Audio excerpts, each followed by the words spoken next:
luxury of listening to a young lady who I respect her program immensely. And with that, I'll let Janet speak. Go ahead, Janet. Thank you. Thanks, Dawn. My name is Janet, and I am an alcoholic. First of all, let me just say that it was probably 2016 was my first FOTS conference, and my boyfriend, who I'd been with for 5 years by then, passed away in 2017, and I don't think if I hadn't found people like y'all before that happened, I don't know that I would have made it. I also know that just a little technical part, my Zoom, like everyone's Zoom, gets a little glitchy. You know, if I come in and out, I'm just gonna wait until it comes back and then start talking again. So hopefully we don't miss too much. But I don't think I would have made it through that event. I mean, I don't know. There's maybe lots of types of alcoholics, right? The book says there's several types, and I seem to be of a type where I don't get fed in every meeting. I don't relate to every alcoholic in every meeting that I go to, but pretty consistently and pretty solidly, I just get fed by specifically Fellowship of the Spirit Conference, and by people who also appreciate the spirit of that conference.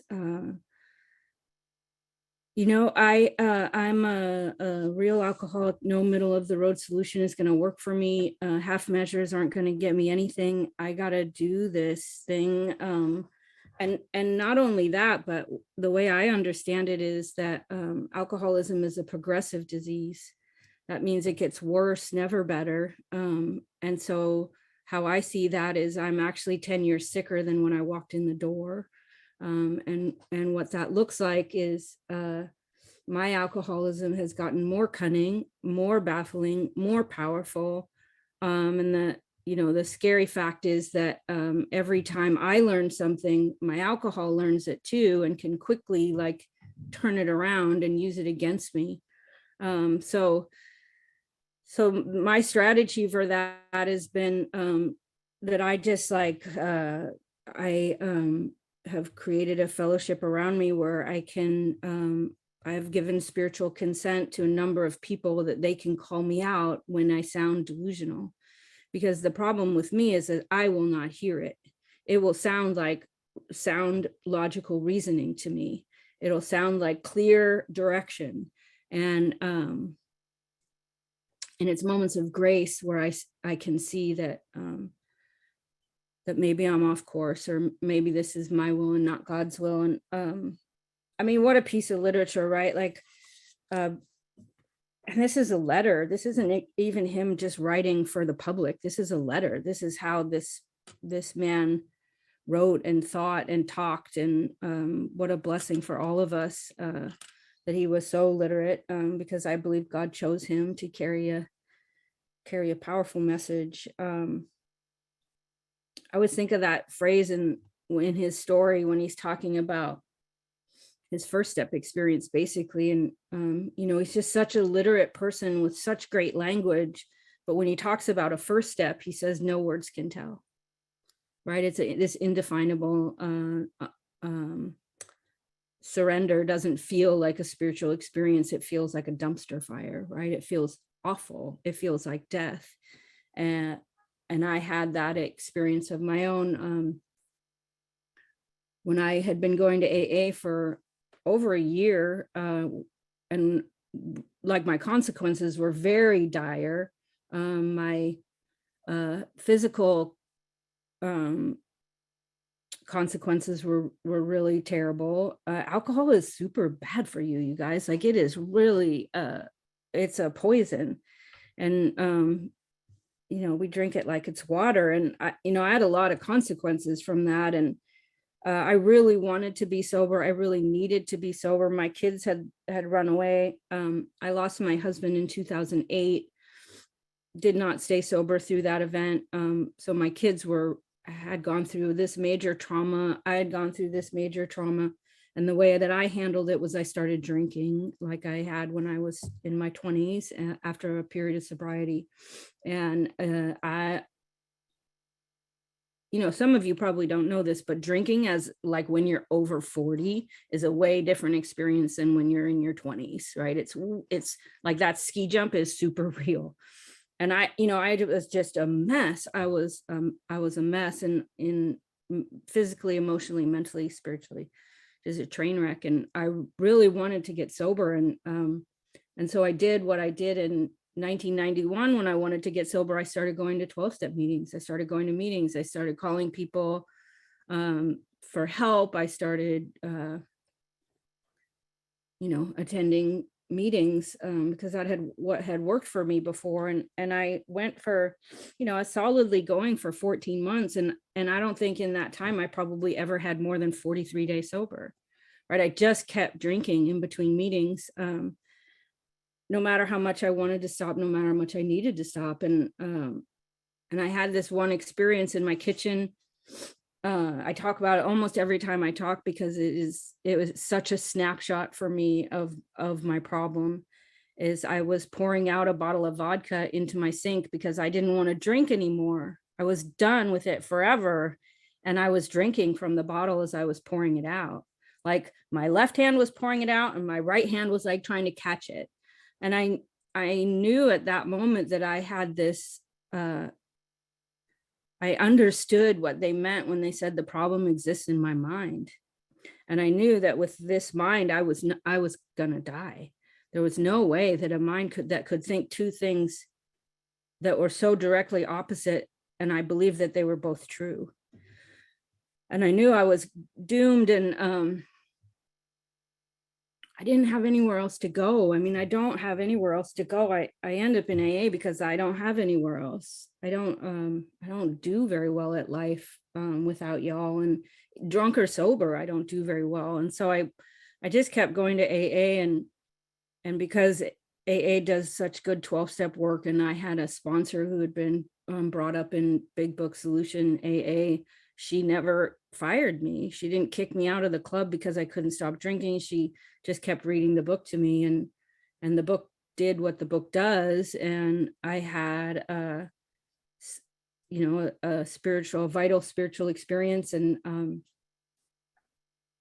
I've just been running ever since. But the thing about me, the thing about alcoholism is that at no stage do I regain control of my life. At best, my will be aligned with God's will. That's as best as I'm going to get, but I'm never going to get this. I'm never going to get it back. It seems like it's gone for good. And as these 10 years have gone by, I have had several first step experiences with spree behavior that I don't need to take a white chip for, right? That I have had,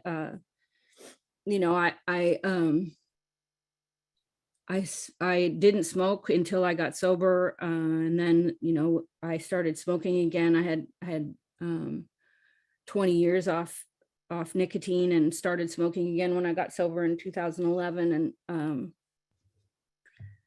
because I thought it would just be like a nice step down idea. It was just going to be like, I'm not going to take everything away. I'll add this thing. It'll just be a nice step down. And except that it quickly got quickly got unmanageable. And I was this is how alcoholics quit something. Is I wasn't going to buy a carton of cigarettes because I was quitting. So I was buying 2 packs at a time because they were going to last 2 days. They never lasted 2 days, but I was quitting. So I wasn't going to buy a carton, but I also had a vape because I was quitting. And I also started buying dip because I was quitting. So I was dipping, I was vaping, I was smoking more than ever. And this is all under the cloud of I am quitting, right? Like that's this trick that my brain plays on me. And so I'm, never had done more nicotine in my life and just couldn't get out of it. So I had a first step experience about that. And, you know, haven't smoked in 4 years or so. I recently did it with coffee. I just realized that I did not want to be addicted to anything. I don't want to be dependent upon any substance. So I had to look at coffee. It's like this innermost self that we talk about. Like, I have to admit to my innermost self just gets deeper and deeper. And it gets, I'm talking about substances, but it gets deeper and deeper, this innermost self with spree behavior that doesn't even look like substances, where like rage could be a spree behavior, or righteousness or judgmentalism is all can be these ways of that I'm acting in you know, manifestation of self.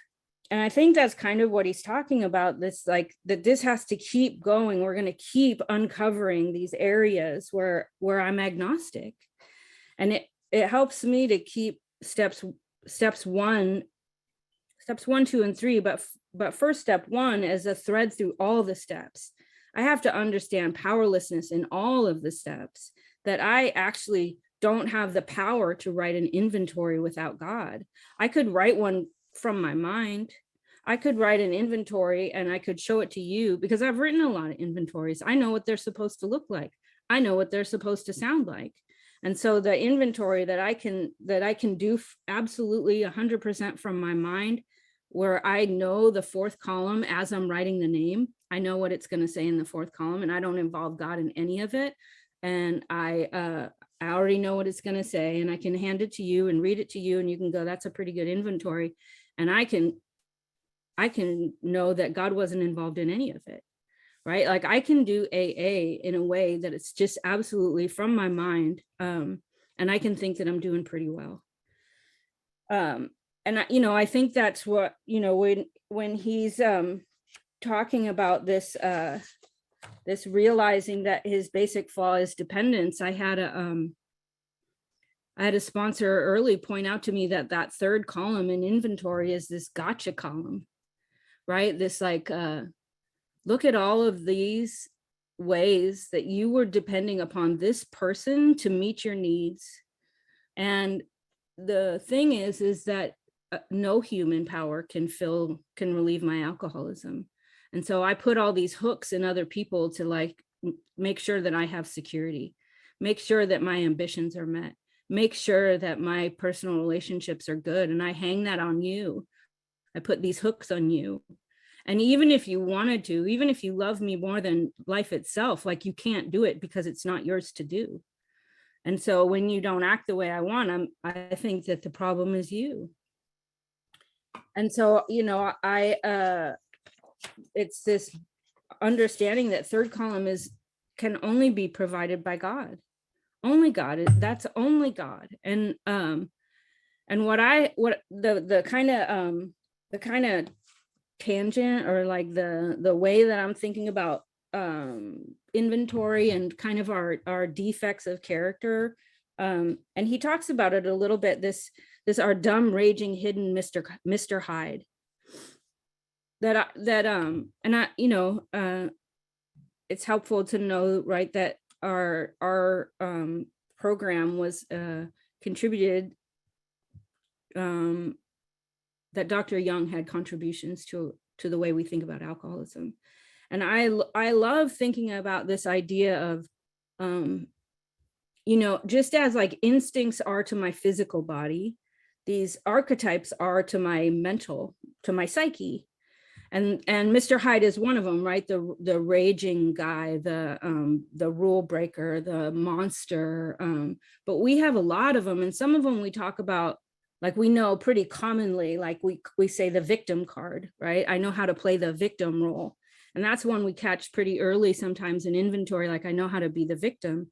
And the problem is when I walk into the room thinking that I'm the victim, I automatically assign you a role too.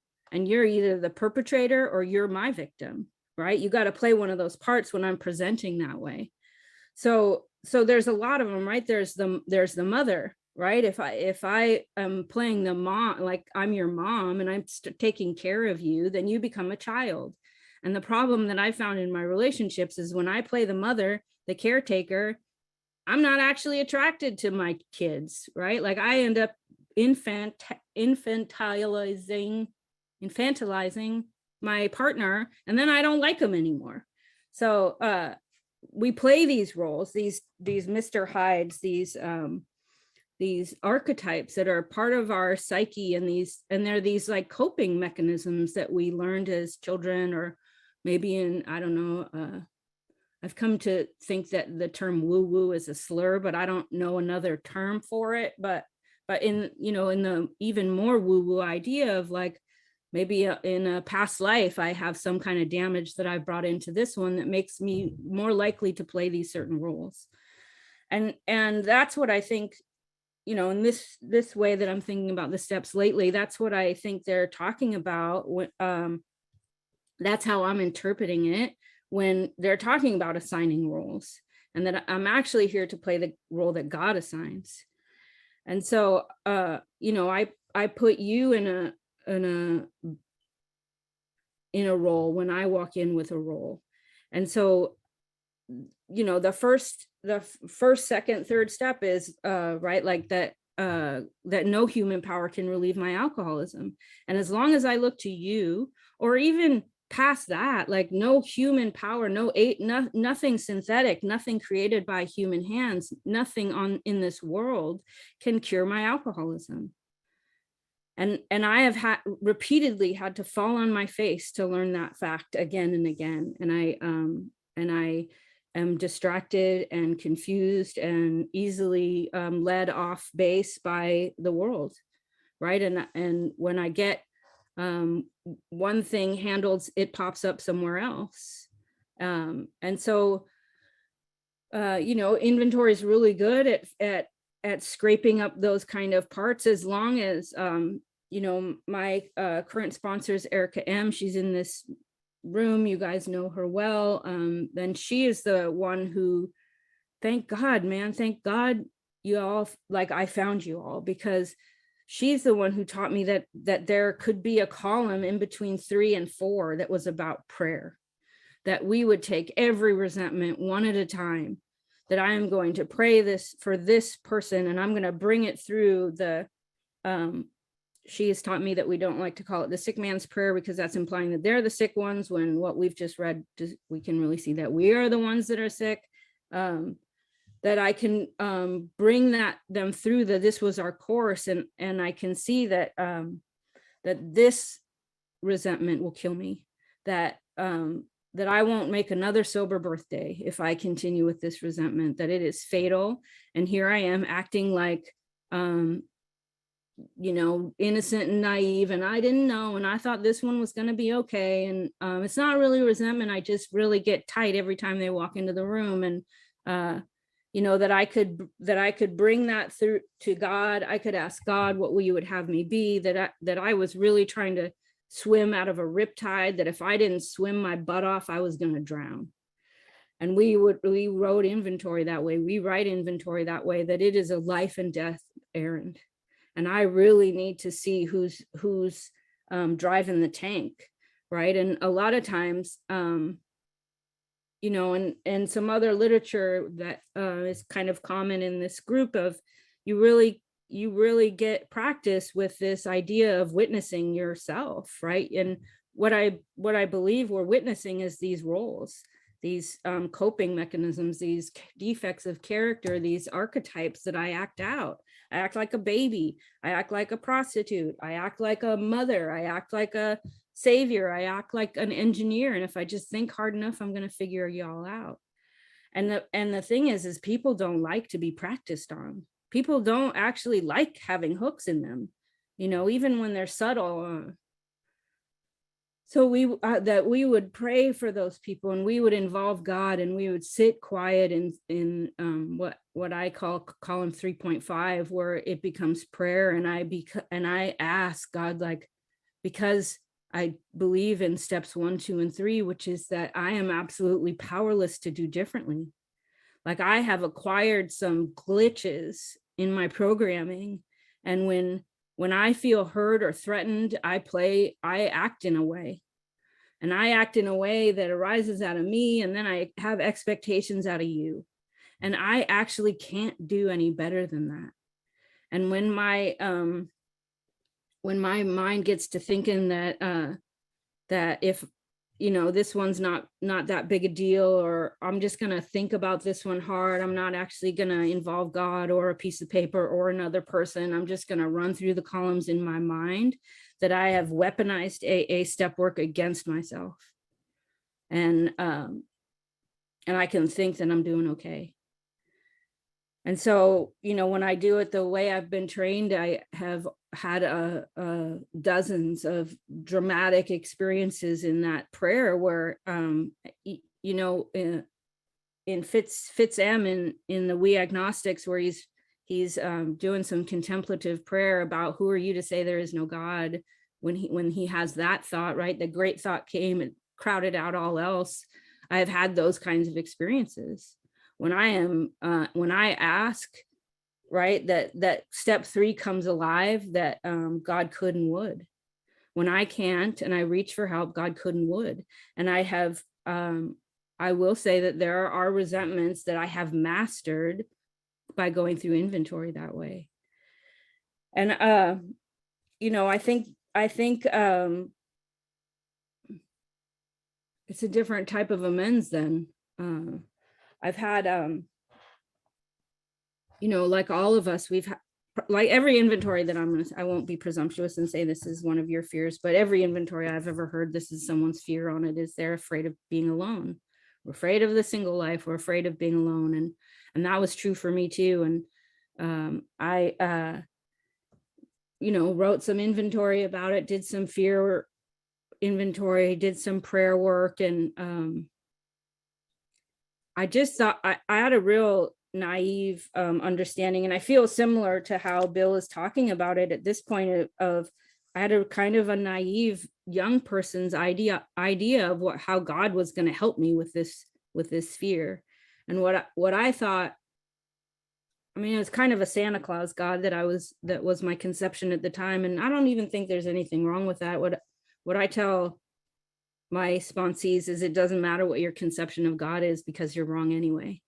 So whatever, Santa Claus God. So I had Santa Claus God, and I thought that if I wrote this fear prayer, if I took this fear through prayer, and what God was going to do was, he's going to be so proud of me about my honesty and my trust and my vulnerability with my sponsor, that he was going to, this is naive, but I'm just going to admit it, that he was going to reward me with a really nice relationship.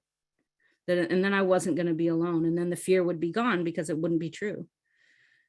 And so, I was kind of waiting for that to happen. I was sort of expecting that was going to happen. And, y'all know that that's not what happened.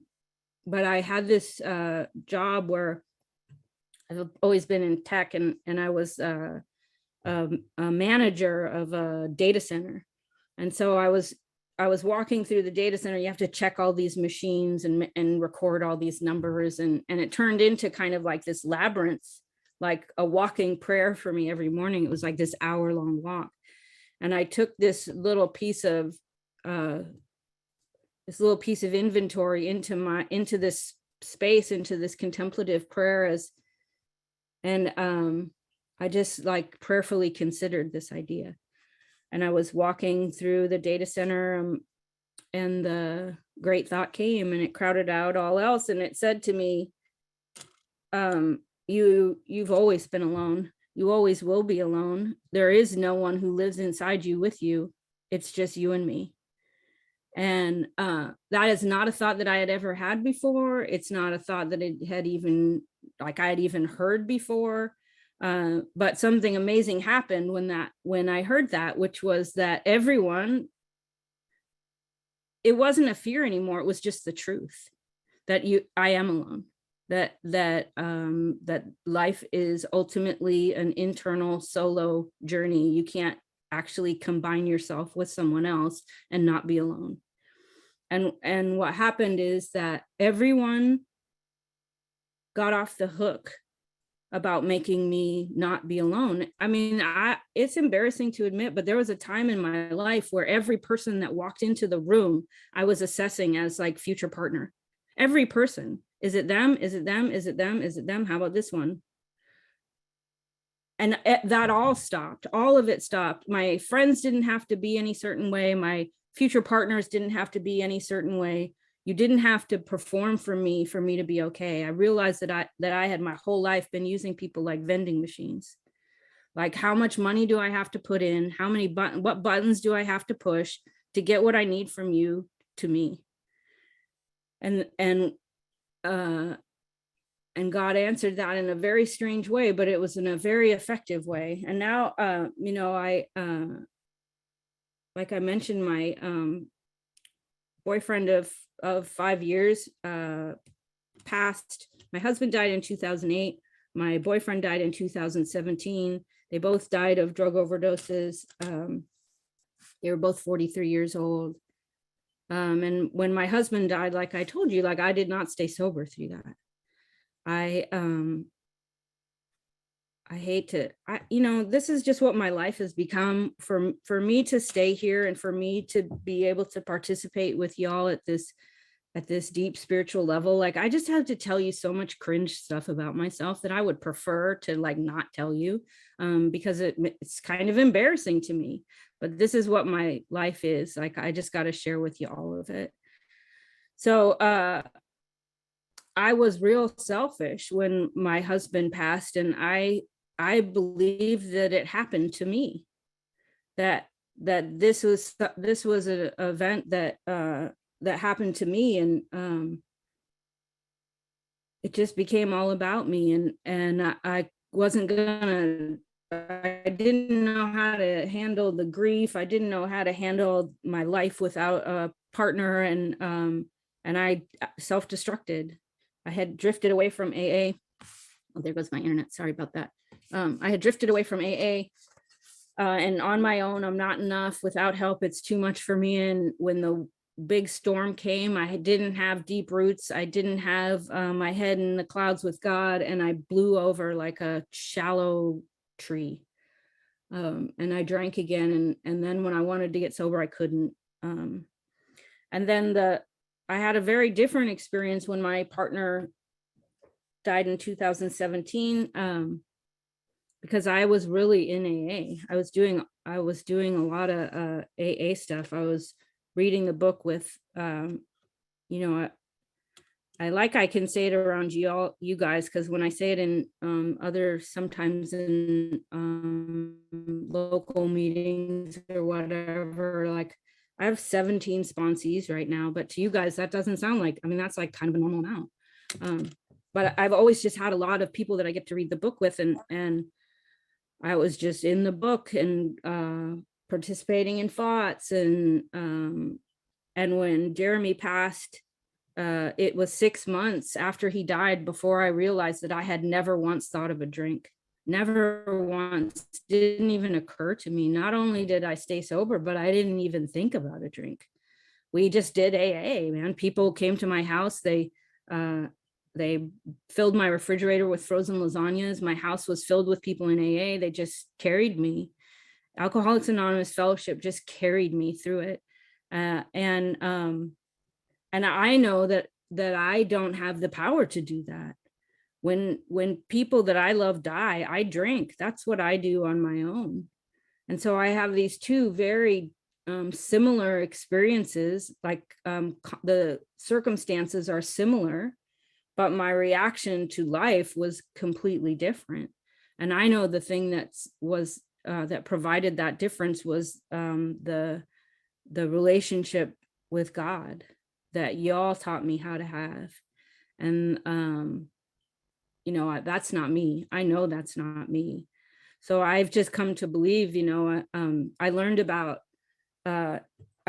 sobriety being cyclical and about seasons in thoughts. I learned about how, I've come to believe that my spiritual body resembles a tree. If you read the book, you can find all of these metaphors, these tree metaphors. And I've just come to imagine that they're talking about our spiritual body, and it's shaped like a tree. And I need to have super deep roots. I need to have my head in the clouds with God. I need to be connected in a forest. I need to be with y'all. And that, in these winter times when things seem dark and hard, that is a time when my roots are growing deeper. And the point of deep roots is that trouble is going to come, right? I mean, I feel bad for Bill that he suffered the way he did, but I feel like that God loves his creation so much that all things are gifts, that God has only ever sent me angels, and that Bill's depression was actually a gift to all of us, that he had to search really deeply. He had to seek God deeply. And I think because he did, he forged a path for all of us that also have to do that. So I've never been to this meeting before. I didn't know this meeting was actually even happening. I hope I get to come back next week. I don't have any sponsees in this block of time too, which is also very unusual. It's after work and before sponsees. So I hope I'm going to keep coming. And I don't know if I've talked long enough, but I feel like I feel like I have. So I'm going to stop right there. Thanks, Dawn. Thank you, Janet. I appreciate everything that you've said. We met at FOTS when I was grieving, and to hear, just sometimes we're on the path with people because we're on the path with the people that we're with. And that's an amazing thing to be able to have that be a fact and be able to look at the way things are now and how far I've come. But what you were discussing there, that, just says that if I fail to perfect and enlarge my spiritual life through work and self-sacrifice for others, I will not survive the certain trials and low spots ahead. And I think I've frozen this time.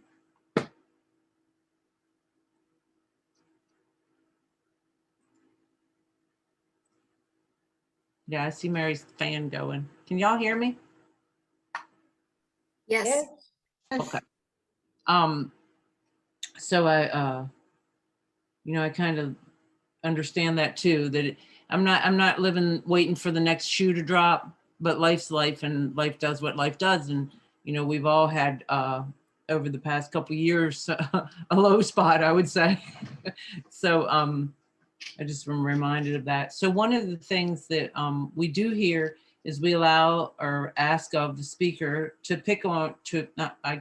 choose a few people to share that they would like to hear from. So I'll turn it back over to you, Janet.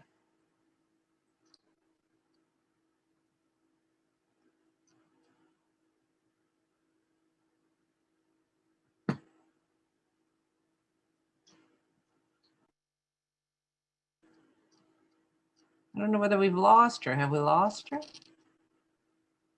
I think we lost her. Yeah, she got bounced off last night when we were meeting, so she's probably just having connectivity issues. She'll be back. All right. Well, Sarah from Brooks, Iowa, what do you think? Hi, everyone. I'm Sarah, and I'm an alcoholic.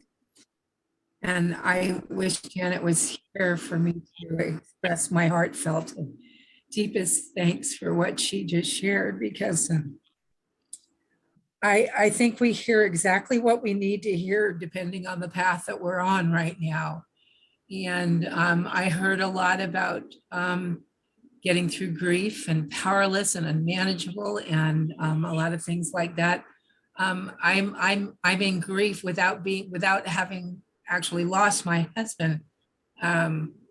My husband had an acute event of hepatic encephalopathy, which is basically a brain condition due to liver disease, and he ended up in the hospital for a week and is now in skilled nursing. And suddenly he couldn't walk and he couldn't do anything. And so the path that we're on right now, it's like, you know, our whole world turned upside down. And so, you know, like I heard Janet address the you know, the fear of being alone.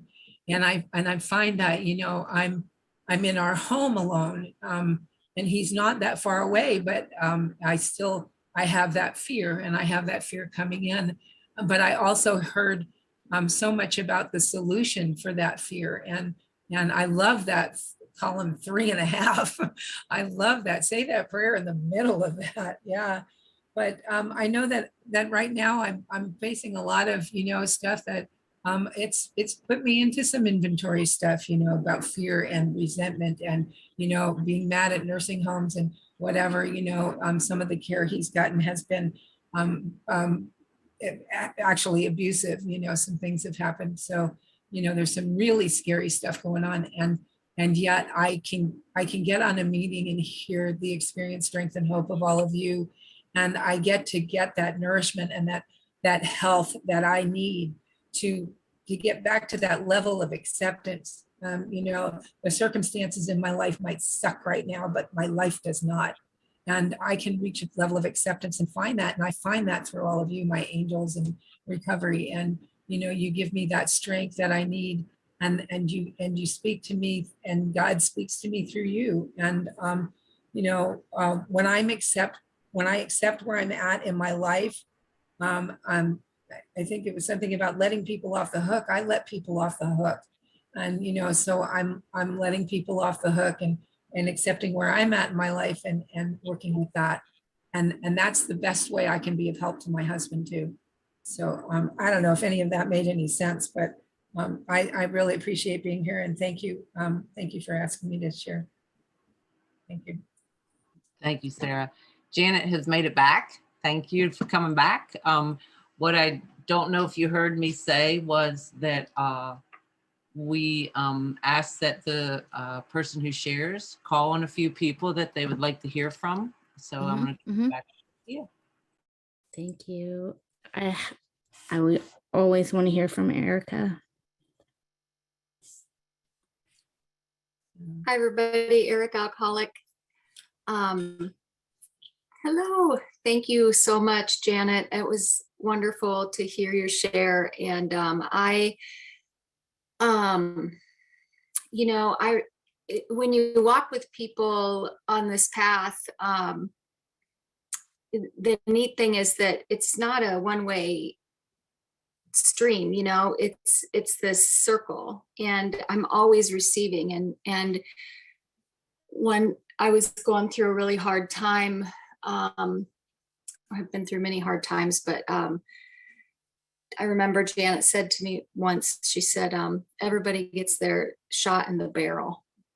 And that just helped me to remember that I was one among many, and that everybody has hard times. And you know, it just reminded me of, you know, that it reminded me of what I was taught years ago about,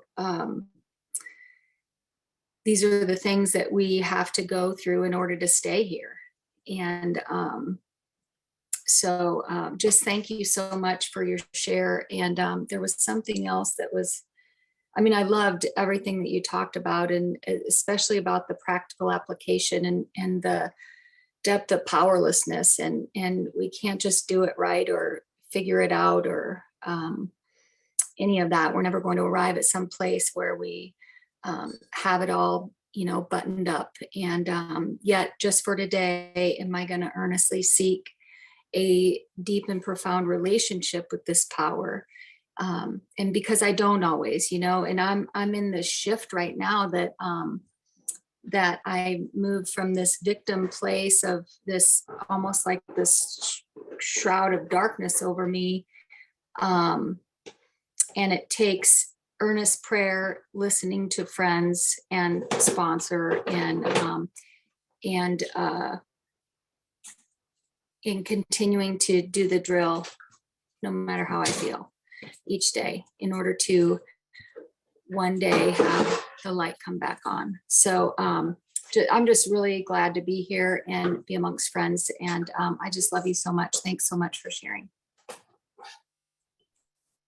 Love you too. How about Tom? You.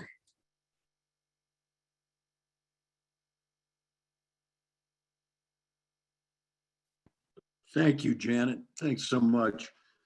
You know, I was thinking on this, and it's been like this for a while. I first heard you. I hate these deals where we blow smoke up people's asses. You know, I hate meetings like that. But the truth, you know, we're pretty honest here, and on this one. And I first heard you at Northwest FOTS, and I just absolutely loved your talk. I thought your honesty was incredible, and you know, and I've admired you for years. You know, you've become a hero of mine, really. And last summer at FOTS, I thought that your share was one of the bravest things I ever heard at FOTS. I really did. And it just, you know, I thought it was great. You know, it's kind of, I did a workshop last weekend in New Orleans with a bunch of guys, and it was, we had to quit playing God because it didn't work. And we looked at all the ways we play God, and then the spiritual life's not a theory, we have to live it. And we went pretty deep with that stuff, you know, but in the end, I mean, talk all weekend and everybody shares. And it's like, what do we really know? You know what I mean? Like, I don't know what God is. I can talk to you about the experience I've had over 35 years with the power. But, you know, I think that knowing nothing place is a really good place to be. I really do. I just love you. I think you're great. And I can't wait. You know, you're a spiritual warrior. That's what I think. And that's what that bravery is. And so, you know, I'll hang on everything you have to say from now on. So thank you. Thanks, Tom. Mary T.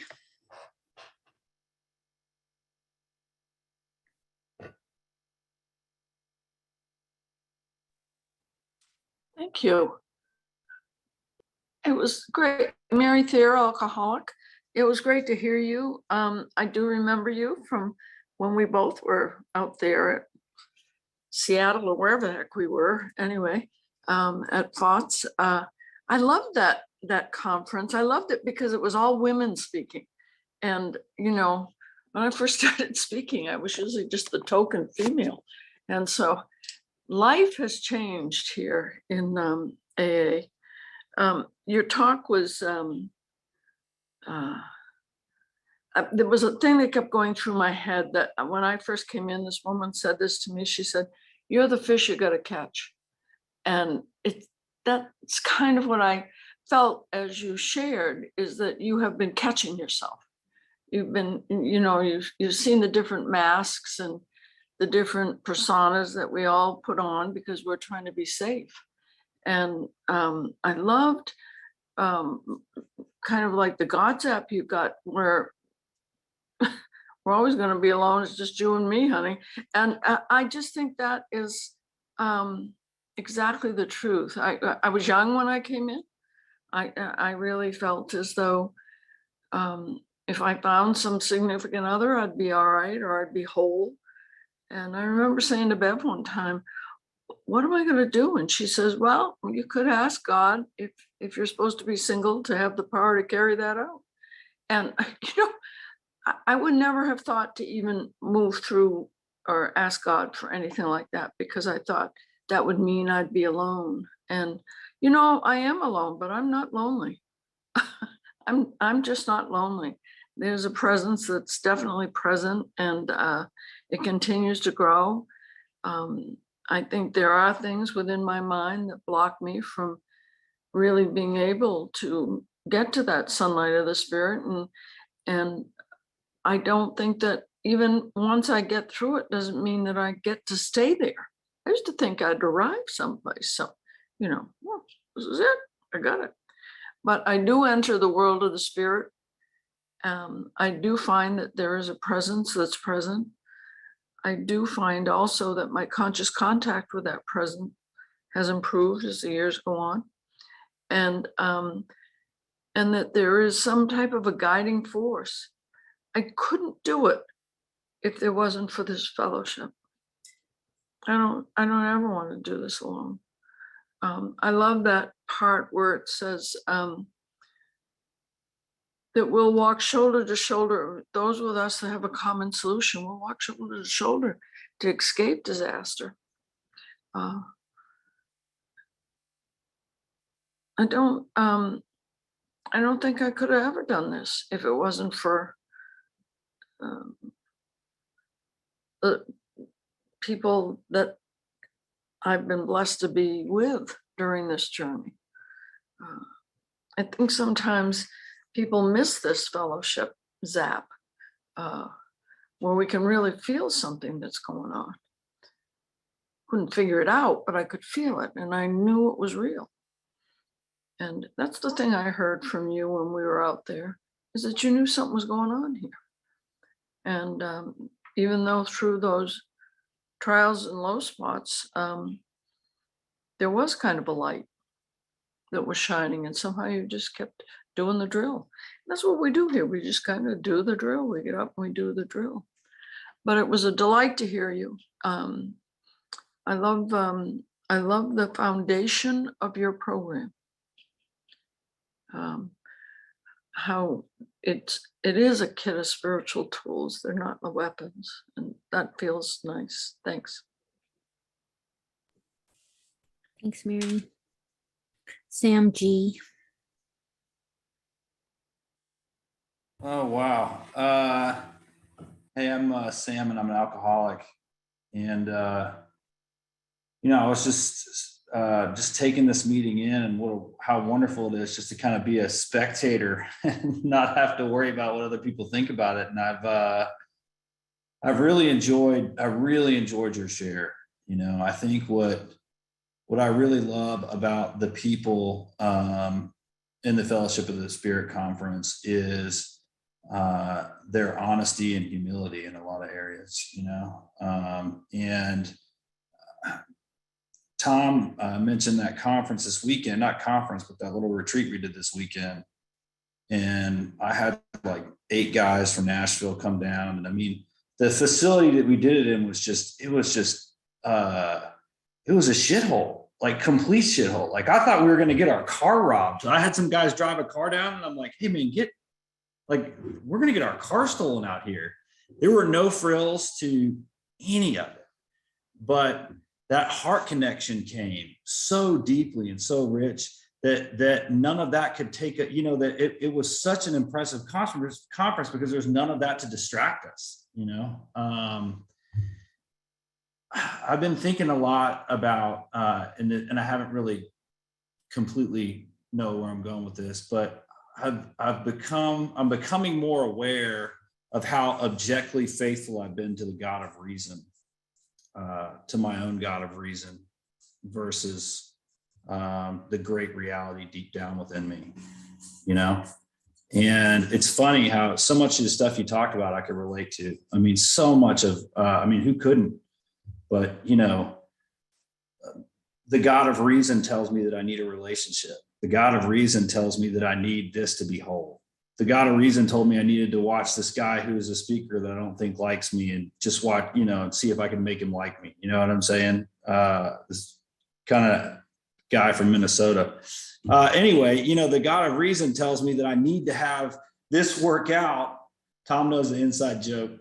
The God of reason tells me that I need things to work out this way. And the great reality deep down within me always tells me just to settle down.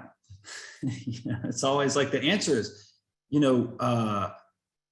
be quiet and relax for a minute. Would you just it's almost like if you could hear that, and it's not always a voice, but I always get this presence is, man, you don't need to do anything. You don't need to do anything. Just sit and be here. And so to go back to that thing from this weekend, I was sitting around with all these guys, and my heart was just so full of love, and it was all about the world of the spirit. It wasn't about the world in that time. There's nowhere in hell that I can be still without somebody naked or an explosion or something going on for 6 hours in a church basement. You know what I'm saying? Like I've got to be getting into some mischief to get me to sit still for that long. And I was just captivated. You know, I was captivated by, I think that a lot of times, and this is just me, and then I'll shut up, but I think that a lot of times we talk about language of the heart as if it's like profanity, like don't use any profanity. That's not language of the heart. And I don't think that has anything to do with it personally. That's just me personally. I think it's a totally separate issue, whether or not you want somebody to cuss at your meeting. You know, I get it and respect that. But I think that, you know, when it talks about language of the heart and all its simplicity, it is me sharing with you a piece of myself that's real. That's what language of the heart is for me, you know, and that's what we do. And that's what, you know, living in the world of the spirit versus living in the world of this God of reason that just a hamster in a wheel that's never satisfied and always trying to figure things out, you know? So, God, I just look at all these people here and my heart's just so filled with love. And Don, what a great meeting. What a great speaker, Janet. Really touched my heart tonight. Thanks for having me share. Thanks, Sam. How about Kate? Oh, there you go, Kate. I don't speak that badly. I'm Kate, and I'm an alcoholic. It didn't even sound American, that part, but that's the best I got. But anyway, Janet, it's so good to see you. Yeah, the first time I met you was with, you know, Tom and Juanita and Mary Thayer was there, and that was at FOTS Northwest. And I was really touched by your share there too. And what I'm always touched by with your sharing is your honesty and your authenticity. You know, and it really is for me that thing, what comes from the heart touches the heart. And you touch a lot of people. And you know, and that's what I love about our fellowship, because, you know, outwardly, you know, we might look very different. We might have very different jobs, you know, careers, whatever. But where it really counts, at the spirit and in the heart, we're connected, man. And I loved what you were saying tonight about being beyond human aid. Like really getting that there's no one on God's green earth that can fix Kate. Not even Kate. You know, we've tried, didn't work well, you know? And I think that for me, you're such a great example of that, you know, because we have to go into that, you know, Sam says at the end of the meeting, we have to go into that inner room and really ask ourselves, do you really want to get well? Like really, you know, just between you and me, because at the end of the day, it is just between you and me, you know? And then that question that, you know, is asked in the book, and are you willing to go to any lengths to do it? You know, drag through whatever you got to drag through. And again, you're such a great example of that, Janet, of what you've faced in your sobriety and how you've applied this program to your life. So I love you. It's great to see you, and thanks for such a great share tonight. Thanks, Kate. How about Juana?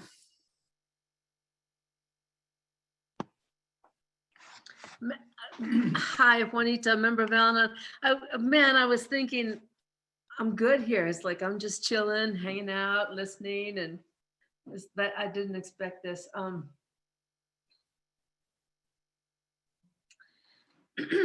I was at my daughter's place in Nashville for a week, and because we weren't going to be with them for Christmas, right? We're going to be in New Mexico. They're in Nashville, and they couldn't make it here.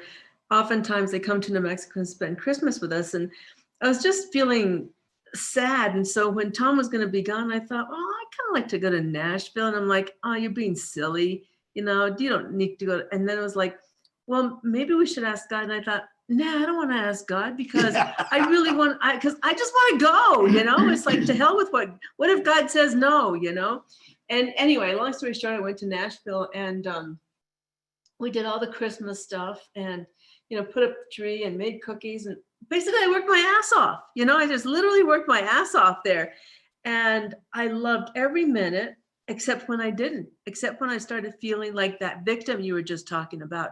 Like, God, man, you know, it's like, look at me, I'm slaving away and I'm not even going to be here. I'm not going to enjoy the family for Christmas. And then I had to laugh at myself because this is exactly what you wanted, you know? This is as my daughter says, it's what you do, Mom. You know, this is who you are and it's what you do. You know, you just always give. And I coming back, and I was sitting in prayer meditation this morning, and I thought if I could do anything different, I would have spent more time with my grandson. He's 11 and a half, and that half makes all the difference in the world, you know? And he's now at that age where he spends a lot of his time in his bedroom. And when I asked him if he wanted to do certain things with me, he says, maybe, Grandma, maybe. And it's like, he didn't want to do that. You know, he's gotten to the age where now he's like busy doing his own thing, you know, and it made me kind of sad. You know, not kind of, it made me sad, you know, to just, this is the youngest grandson. And, you know, he's kind of like, he just, there's something about, you know, they get to a certain age and they just shift. They go into these different weird people, man. It's like, who the hell are you anyway, you know? And so, and I just realized that there's a part of me that's really sad about the changes, which are absolutely normal and should be happening. But I'm sad, you know? And my sponsor always says to me, sad's not bad, you know? Sometimes we just got to be sad, and sad's not bad. And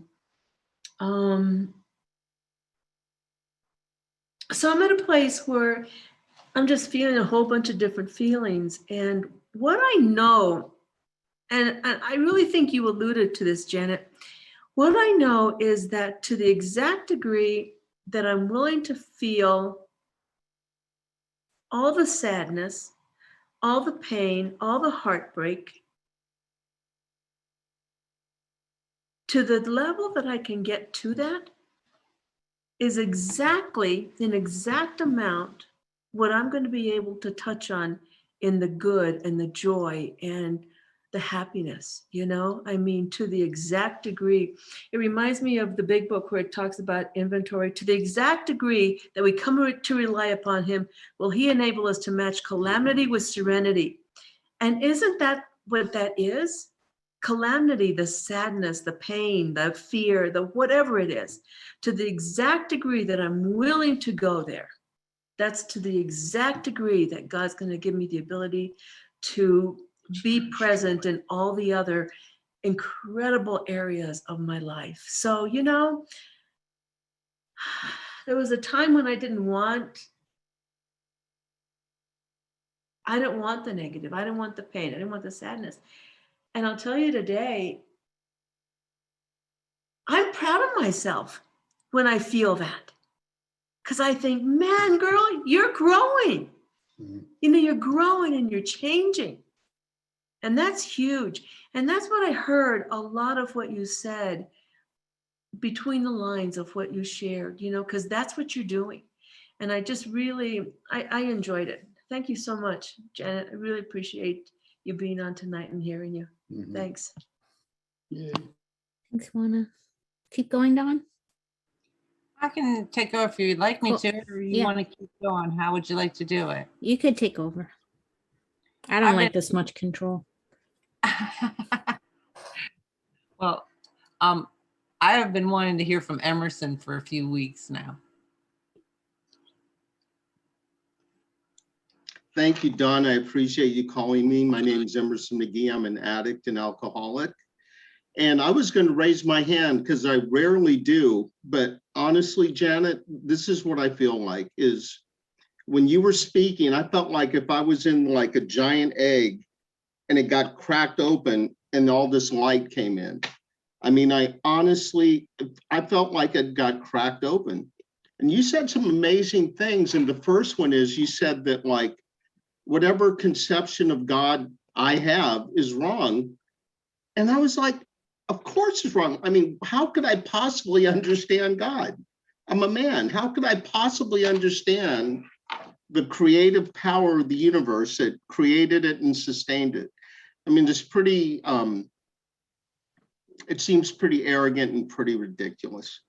And then the other thing you said, which I'm going to go ahead and say it, but you made it clear that like there were certain things you didn't want to say. And, you know, we all have, I guess, secrets. But when you said that like you would size everybody up to see if they would make a good potential partner, I was like, damn, she's not supposed to say that. But I mean, that's exactly how I feel. I mean, I meet a woman saying like, oh, I wonder if maybe she, and it's just, it's endless and it's exhausting. And, you know, to take my claws out of whatever potential victims are out there is going to be nice. Because you made it very clear, but you said it to me in a very sane way that really got through to me, is that it's just like, it's just me and my higher power, baby. It's just me and my higher power. And with or without, as long as I'm good with my higher power, I'll be good. Would it be nice to have a partner, a woman in my life? Of course, but you know, I can't predict. And I can't really know exactly what God's will for me is. I just kind of have to wait and see. And then the last thing, which I thought was really amazing, was it was like you told on me in a certain way, like, you know, I can see myself that I've weaponized like step work against myself. I mean, I write this stuff out knowing exactly how it's going to play out. And I've never, you know, I shouldn't say that.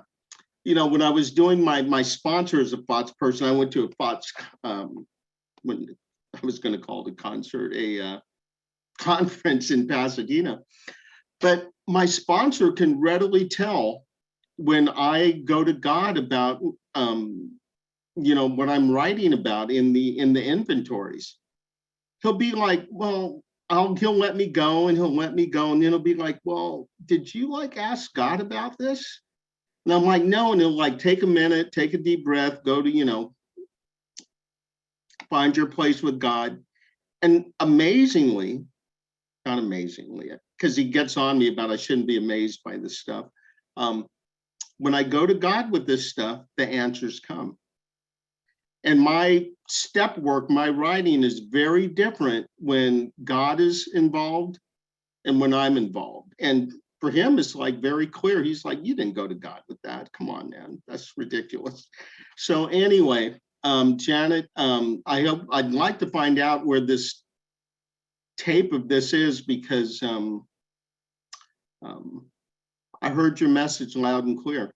Thanks. And can we hear from Sarah in Boulder?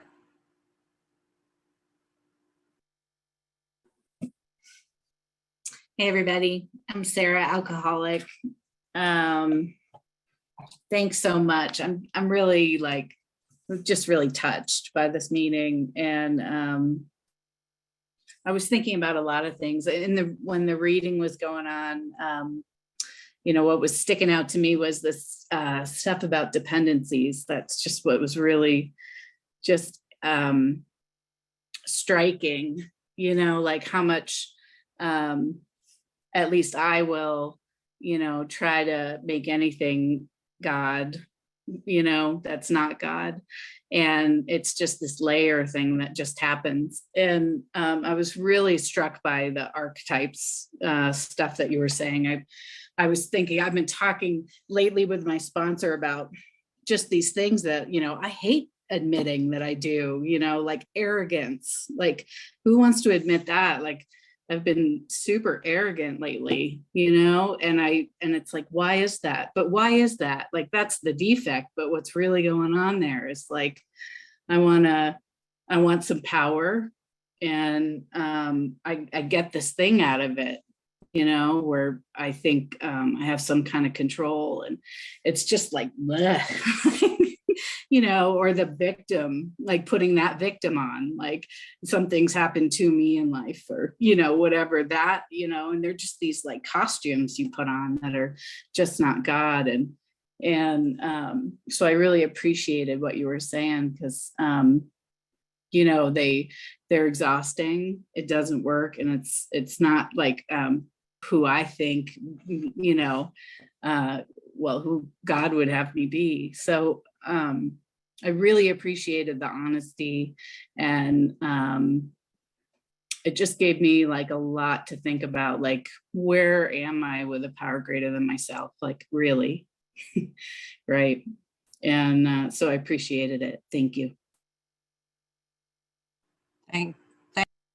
Thanks, Sarah. Can we hear from the Hinman guys, starting with the senior first?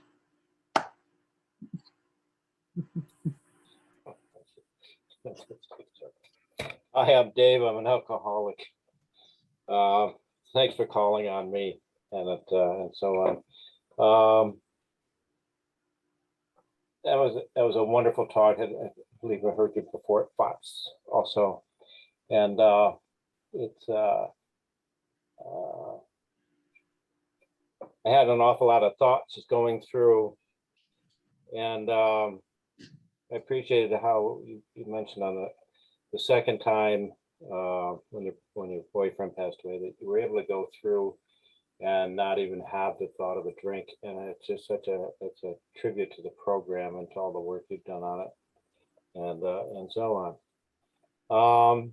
And the comment about writing inventory and not having God involved in that fourth column, and you're writing it going, I catch myself in that situation all the time, and you're making me open up and say to myself, am I being complacent lately? And oftentimes I come to this been to a lot of these, and they're good sessions. They're deep, they're thoughtful, they're very God oriented, and it helps me kick myself in the butt a little bit, saying, hey, I'm getting a little too complacent here on who I think God is, and what role God has been having in my life, and so on, and then get to listen to the other people is very important. And you made the comment about stop being dependent on substances and things. So alcohol is certainly in my life, but boy, I sure do have those other issues of being alone, and even substances and food and stuff like that get in my way. And so I certainly appreciate your talk, Janet, and look forward to running into you somewhere else along the way. Enjoyed. Thanks very much. Thanks for calling on me. And I guess John is up next somewhere in there. Hey everybody, I'm John. I'm an alcoholic. Hi, John. We're becoming the dynamic duo, aren't we? So much good stuff, Janet. Thank you very much. And you know, I heard what you said about being alone. You know, I live alone. I'm single, but I am definitely not lonely. Like by the end of the day, I am so sick of people, because like it says on page 152, the fellowship, I think it's 152, whatever, will grow up around you, you know. And not only this one, there's, you know, I'm a part of other fellowships that have grown up around me outside of AA, you know. And to be honest, I've been like pretty much since halfway through COVID been running like off leash without a sponsor. And you know, tried to work with a couple of guys, and I had bumps in the road, and I'm, you know, I went and over to my former sponsors, who's now my sponsor again. We've been together for like 9 years, you know, and every now and then we butt heads, and he fires me or I fire him over something silly. And then, you know, it was so nice to go over there and just have him say, I miss you in my heart. I don't care what it takes, but we're supposed to do this together. And I feel the same way. And it's coming at such a perfect time, because I'm at running off leash. I've gotten some self-confidence. And, I did things I didn't think I was able to do or even knew would happen, but I need that guidance, and it's coming to a crux now where, I need to get bigger in the spiritual sense. I need to get bigger, and I can't do that on my own, and I see myself slipping back today. I'm starting to avoid hard conversations and tough phone calls that I don't want to address. It's the end of the year, and all the other businesses, myself included, are trying to get all our money, and it's a very stressful time. Plus it's the holidays, and I love what this meeting has been my place over the whole COVID, when I can get here. And yeah, thank you very much. I don't have anything else to say. Thanks. Thanks, John. Joanna? Hi, thank you for letting me share. I'm Joanna. I'm an alcoholic, and I'm not a dog, even though I look like a dog. Thank you, Janet, for your share. That was powerful and it was great. And I think we're going to use slightly different words to say something very similar. First of all, I was very lucky in early recovery. I heard a talk. It was actually a meditation talk. And the person talked about how we're talking about being scared of being alone. And I certainly experienced that. But the person talked about how we're always in relationship. We don't need a body there in front of us, which we think we absolutely need, but we actually don't, because we're always in relationship with ourselves, with our higher power, and with the environment, with everything around us. So we keep looking for something that we already have. We're already in relationship. We don't need to look any further. We've got it. So I really like that. And that was a new idea for me. So I kind of went with it. And meditation, which is our step 11, was always very helpful to me during my recovery, because it allowed me to have some reprieve and to have some connection that was meaningful. So, and also a container to have feelings, because I don't know about you guys, but this alcoholic, I have a 911 relationship with feelings. Oh my God, I have a feeling. It must be an emergency. Let me call 911. But that's not the case. So having a container for grief and anger and stuff like that was very helpful for me. And that was meditation, because it has a beginning, a middle, and an end. So that's always helpful.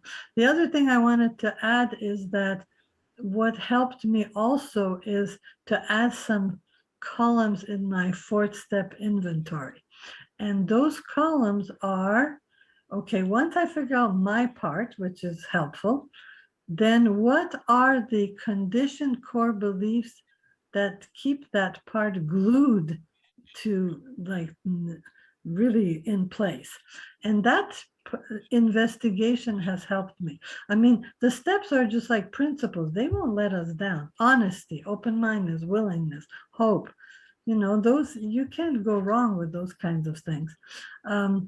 So having those extra steps and investigating, and I also like the thing with archetypes, because archetypes for me, in particular in meditation and step 11, are very important. So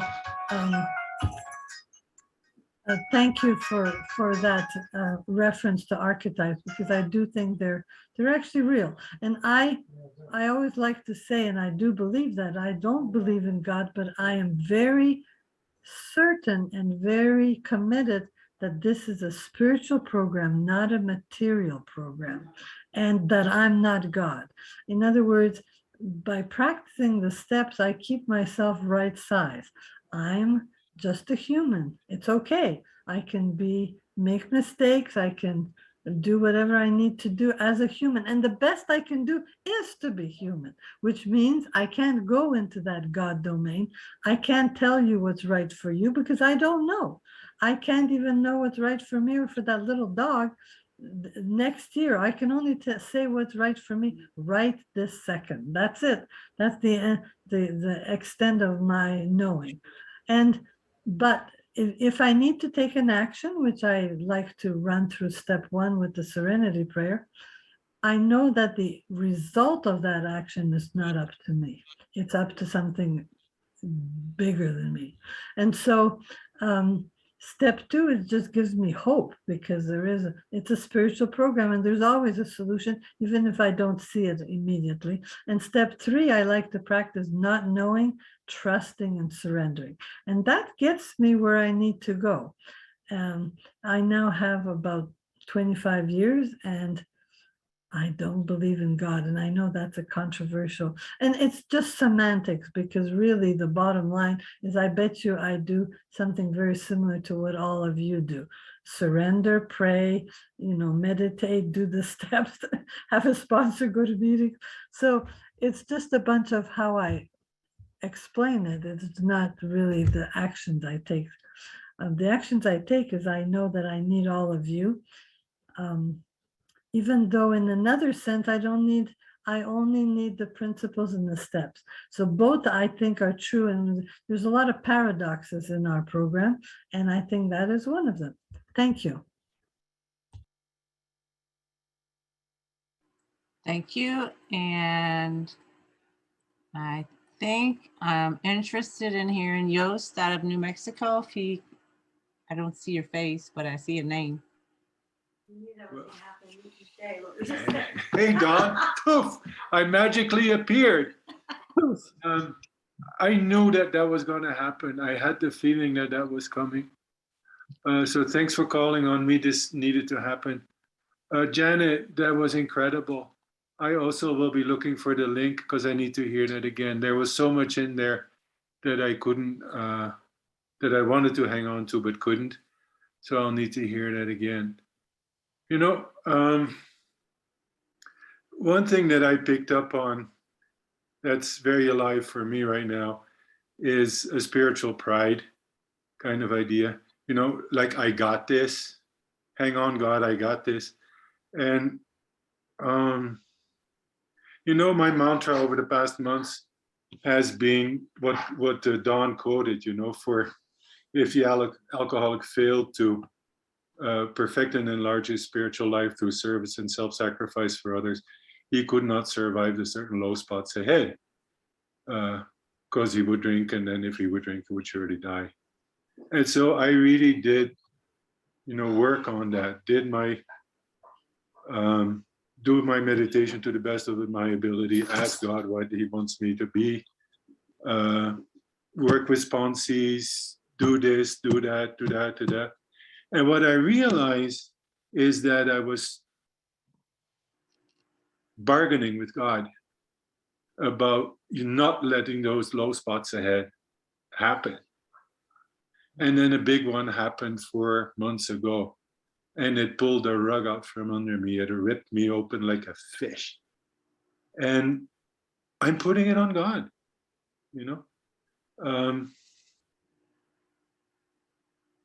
because in my understanding, he is the final responsible. He's everything or he's nothing, and I chose he's everything. So he's responsible for this loss, and I'm struggling with that. I have been struggling with that to the point that I earlier this week said to my wife, I may have to check myself into the psych ward.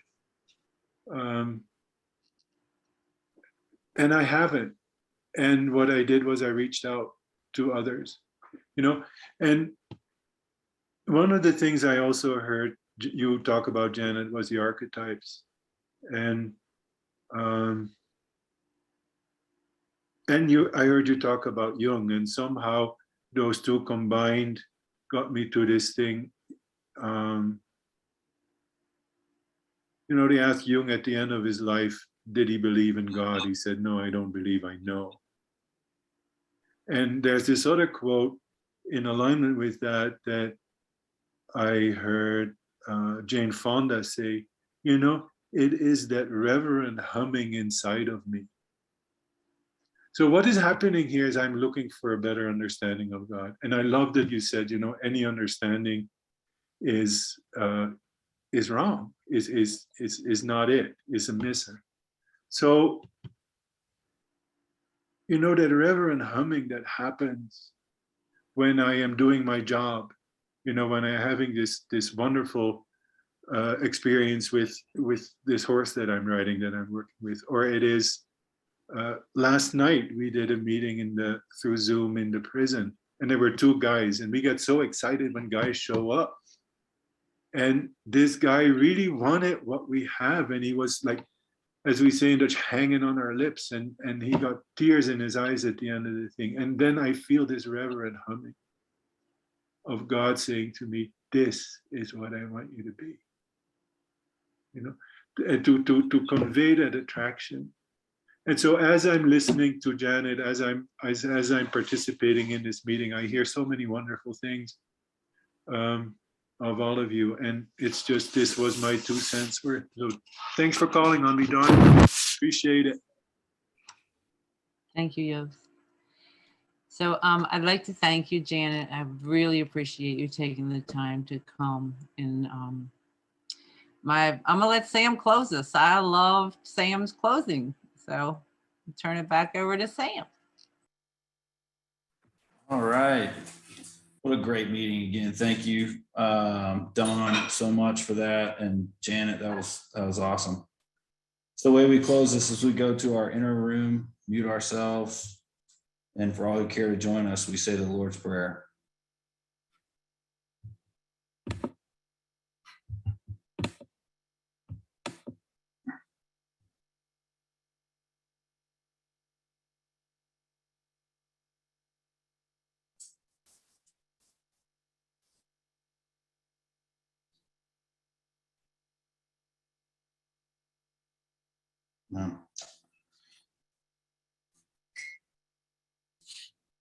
Great meeting. Thank you, everybody. Thank y'all. Thanks, everyone. It's good to Thank see you. Thanks, Janet. Thank you so Everybody. much. Thank you, Janet, so Thank much. Guys. Thank you, Thank you. everyone. Love you Thank all. you, Have a good Janet. one. That was so Thank you. amazing. Good night. Helpful, really.